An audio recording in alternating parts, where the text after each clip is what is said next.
Exercise 4.2 का question number 4 देखते हैं। Find to consecutive positive integers. Consecutive positive integers का क्या मतलब है कि पॉजिटिव नंबर्स होंगे और कंसेक्टिव होंगे। सम ऑफ हुज स्क्वायर इज 365। उन दोनों नंबर्स का स्क्वायर लेके जब ऐड करेंगे तो आंसर क्या आएगा 365। हमने दो ऐसे पॉजिटिव इंटीजर्स फाइंड आउट करने हैं जो कि कंसेक्टिव पॉजिटिव इंटीजर्स। उन दोनों नंबर्स के स्क्वायर का जब हम सम लेंगे तो आंसर क्या आ जाएगा 365। इस क्वेश्चन में हमें एक कंडीशन दी हुई है। फर्स्ट कंडीशन तो ये है कि वो नंबर्स क्या हैं, कंसेक्टिव पॉजिटिव इंटीजर्स हैं। और सेकंड कंडीशन ये है कि उन दोनों नंबर्स का स्क्वायर लेके जब हम ऐड करेंगे तो आंसर क्या आ जाएगा 365। सम ऑफ हुज स्क्वायर्स इज 365। इस लाइन का मतलब है कि अगर हम टू कंसेक्टिव पॉजिटिव इंटीजर्स लें, उन दोनों के स्क्वायर्स को ऐड करने से हमारे पास 365 आएगा। फोर्थ क्वेश्चन में हमारे पास टू कंसेक्टिव पॉजिटिव इंटीजर्स हैं। तो सबसे पहले हम देखते हैं कि इंटीजर्स क्या होते हैं। इंटीजर्स का सेट जो है वो हमारे पास इस तरह से होता है।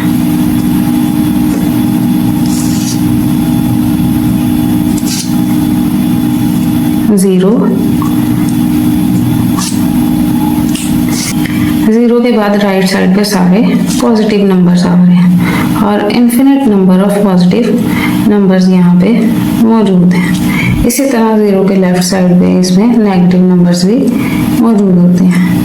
इनको हम कहते हैं ये नेगेटिव इंटीजर्स हैं। तो इस तरह से infinite number of negative integers भी मौजूद होते हैं। क्वेश्चन नंबर 4 में है टू कंसेक्टिव पॉजिटिव इंटीजर्स। तो अगर हम कंसेक्टिव पॉजिटिव इंटीजर्स को देखें तो 1 2 3 ये तीनों क्या हैं हमारे पास कंसेक्टिव पॉजिटिव इंटीजर्स, लगातार आने वाले पॉजिटिव नंबर्स। तो अगर हम कंसेक्टिव पॉजिटिव इंटीजर्स को देखें, फर्स्ट नंबर अगर हमारे पास x है तो सेकंड नंबर हमारे पास क्या होगा x प्लस 1। सब कंसेक्टिव पॉजिटिव इंटीजर्स में 1 का डिफरेंस होता है। 2 में 1 प्लस करेंगे 3 आ जाएगा, 3 में 1 प्लस करेंगे 4 आ जाएगा और इस तरह से लगातार नंबर हमारे पास आते जाएंगे। हर नंबर में 1 ऐड करने से नेक्स्ट नंबर आ जाएगा हमारे पास। तो इस कंसेप्ट को यूज करते हुए हम लेट करेंगे, let first integer is equal to x। अगर फर्स्ट इंटीजर हमारे पास x है तो सेकंड कंसेक्टिव इंटीजर हमारे पास होगा x प्लस 1। हर नंबर में 1 ऐड करने से नेक्स्ट नंबर आ जाएगा। हर इंटीजर में 1 ऐड करने से नेक्स्ट पॉजिटिव इंटीजर आ जाएगा, जिसे हम कहेंगे ये क्या है, कंसेक्टिव इंटीजर्स है।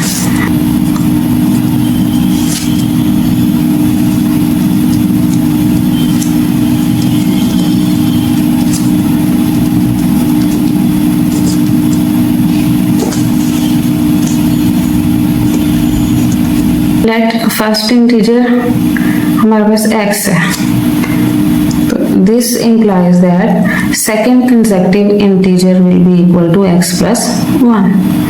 अगर फर्स्ट इंटीजर x है तो सेकंड कंसेक्टिव इंटीजर क्या होगा, इस x में 1 को ऐड करने से हमारे पास नेक्स्ट कंसेक्टिव इंटीजर आ जाएगा। ये हमारे पास टू कंसेक्टिव इंटीजर्स हैं बाय गिवन कंडीशन। इन दो कंसेक्टिव इंटीजर्स का स्क्वायर लेके ऐड करने से हमारे पास आएगा 365। तो इन दोनों इंटीजर्स का स्क्वायर लेते हैं और इनको ऐड कर देते हैं। इन दो कंसेक्टिव पॉजिटिव इंटीजर्स का स्क्वायर लिया और ऐड कर दिया, आंसर हमारे पास क्या आ जाएगा 365। और ये क्या है, गिवन कंडीशन है हमारे पास कि दोनों कंसेक्टिव पॉजिटिव इंटीजर्स के स्क्वायर का सम किसके इक्वल है 365 के। अब इस इक्वेशन को सिंप्लीफाई करते हैं, ये आ जाएगा हमारे पास x का स्क्वायर प्लस, अब यहाँ पे दो नंबर्स ऐड हो रहे हैं और उनका स्क्वायर है, तो उसके लिए हमारे पास एक आइडेंटिटी होती है, दो नंबर्स ऐड हो रहे हैं और उनका स्क्वायर, तो उसके लिए हम लिखेंगे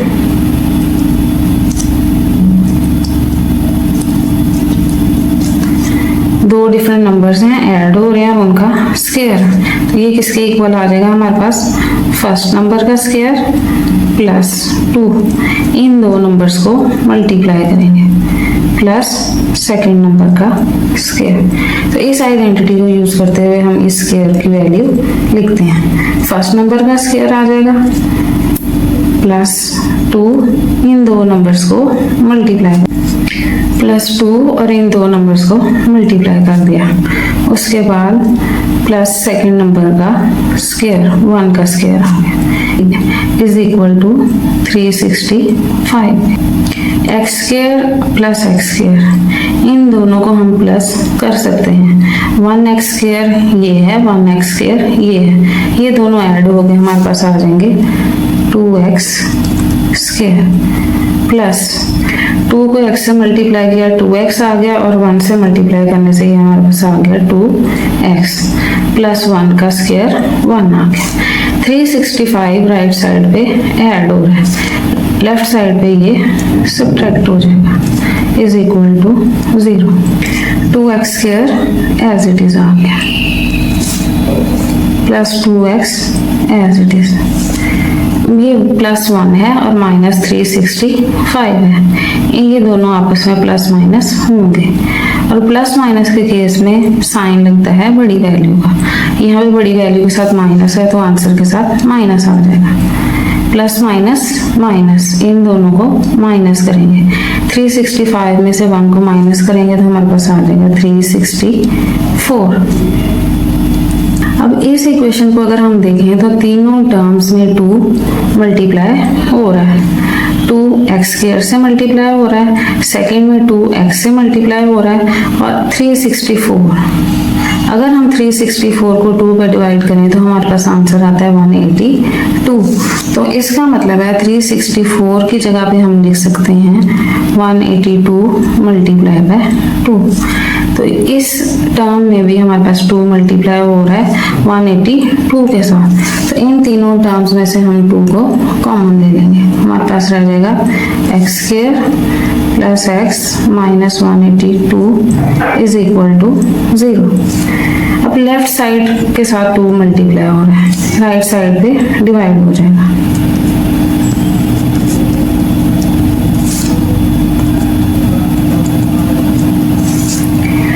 तो 0 को जब हम 2 से डिवाइड करते हैं तो आंसर आ जाता है हमारे पास 0। 0 को हम 2 पे डिवाइड करके देखते हैं, 2 को जब हम 0 से मल्टीप्लाई करते हैं तो आंसर क्या आ जाता है 0। तो इस तरह से 0/2 का आंसर हमारे पास क्या आ जाएगा 0। ये हमारे पास एक क्वाड्रेटिक इक्वेशन है। इस इक्वेशन का सोल्यूशन फाइंड आउट करके हम x की वैल्यू फाइंड आउट कर सकते हैं। उसके लिए हम इस इक्वेशन को फैक्टराइज करते हैं। फर्स्ट टर्म और third term as it is आ जाएगी। अब मिड टर्म को हमने स्प्लिट करना है। फर्स्ट टर्म और थर्ड टर्म दोनों के साथ साइन डिफरेंट है, तो मिड टर्म्स जो होंगी उनके साथ भी साइन डिफरेंट होंगे। अब मिड टर्म के साथ हमारे पास साइन प्लस का है, तो इसका मतलब है बड़ी वैल्यू के साथ प्लस आएगा, छोटी वैल्यू के साथ माइनस आएगा। हमें 2 ऐसे नंबर्स चाहिए जिनको माइनस करें तो 1 आए और जिनको मल्टीप्लाई करें तो -182 आए, क्योंकि फर्स्ट और थर्ड टर्म को मल्टीप्लाई करने से हमारे पास आ रहा है -182।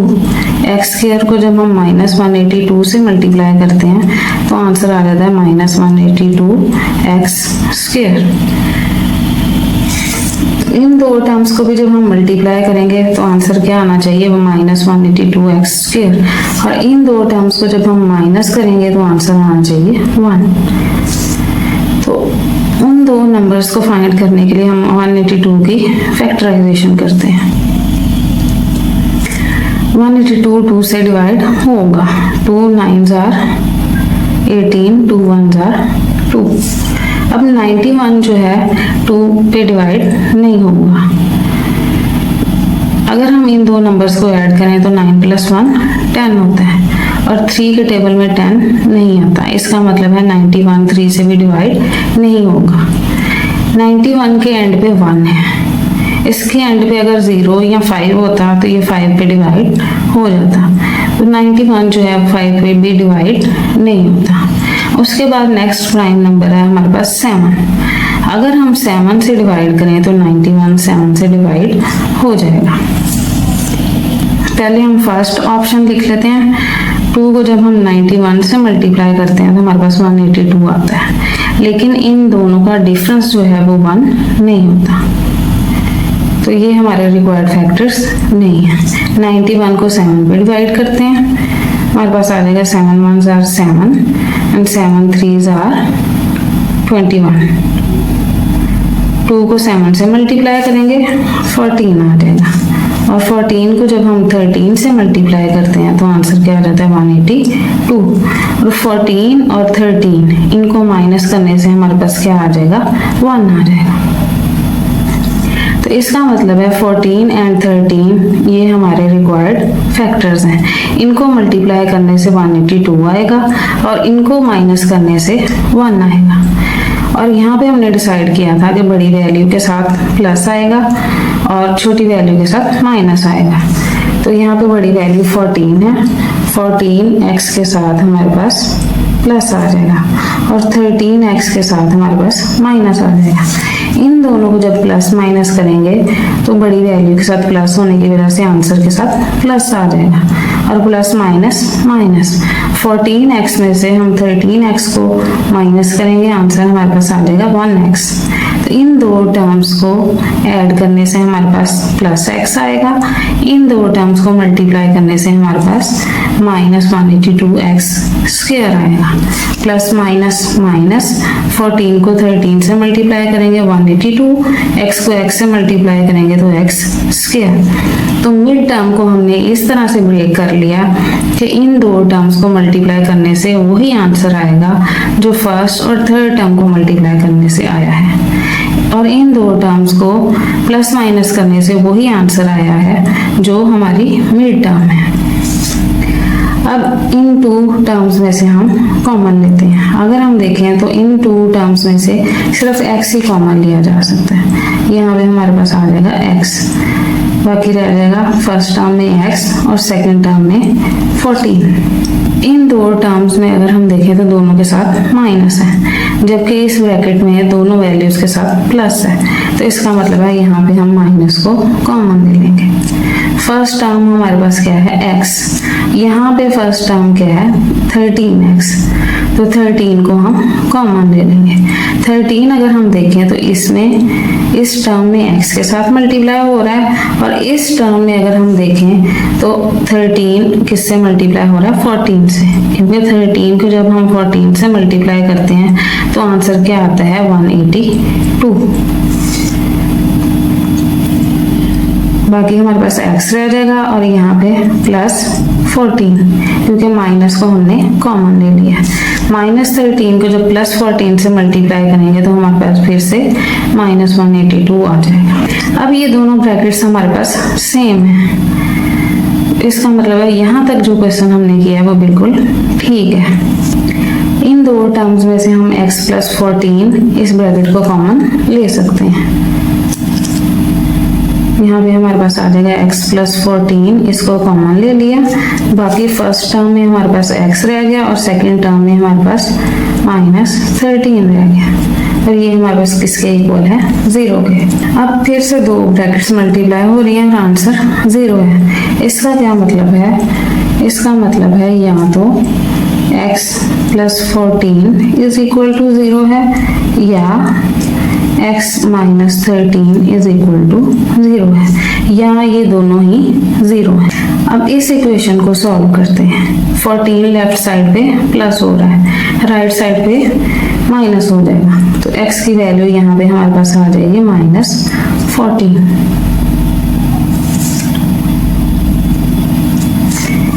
अब इस इक्वेशन में अगर हम देखें तो लेफ्ट साइड पे 13 माइनस हो रहा है, राइट साइड पे ये प्लस हो जाएगा। तो इस तरह से x की वैल्यू हमारे पास आ गई माइनस 14 और प्लस 13, जबकि गिवन कंडीशन है हमारे पास 2 कंसेक्यूटिव पॉजिटिव इंटीजर, जो कि x हमारे पास एक पॉजिटिव इंटीजर है, इसलिए x can not be equal to minus 14।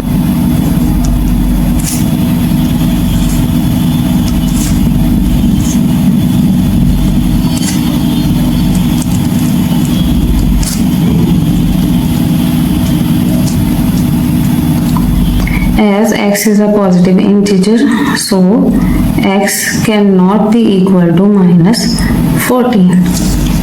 This implies that x is equal to 13.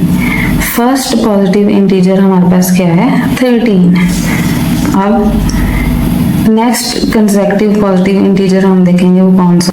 First positive integer हमारे पास आ गया 13, तो सेकंड कंसेक्टिव पॉजिटिव इंटीजर हमारे पास क्या होगा x प्लस 1, तो इसको हम लिखेंगे 13 प्लस 1। 13 प्लस 1 हमारे पास क्या होगा 14।